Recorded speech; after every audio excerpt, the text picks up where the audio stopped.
सद्गुरुदेव की जय। मांगन मरण समान है, तू ही दई मैं सीख। कहे कबीर समझाई के, मति मांगे कोई भूख।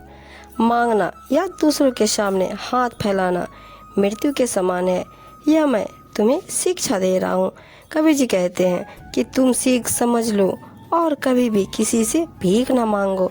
अर्थात जो भीख मांगता है वह बहुत ही अधम कार्य करता है। कबीर साहब जी मांगना को मरण के समान कहते हैं।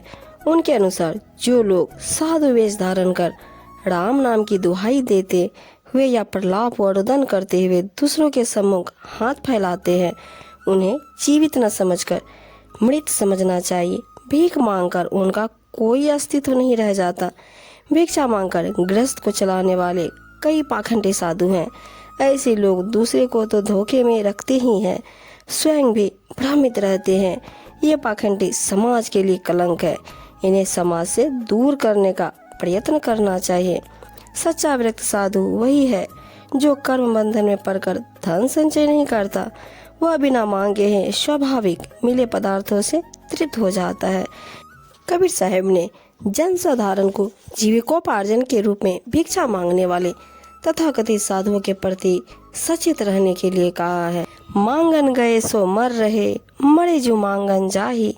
तिनते पहले वे मरे, होत करत है नाही।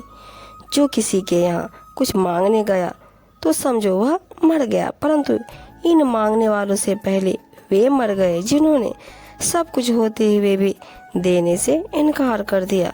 कोई अपने पास आकर कुछ मांगे, याचना करे, यदि हमारे पास है तो हमें दे देना चाहिए।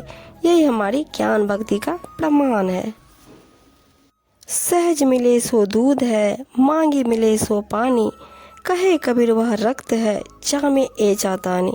जो बिना मांगे सहज भाव से मिल जाए वह तो दूध के समान सर्वोत्तम है, परंतु जो मांगने पर भी मिले वह पानी के समान है, अर्थात वह मध्यम है। कबीर जी कहते हैं वह तो रक्त के समान है जो खींचातानी से मिले, किसी को कष्ट देकर या हठपूर्वक मिले।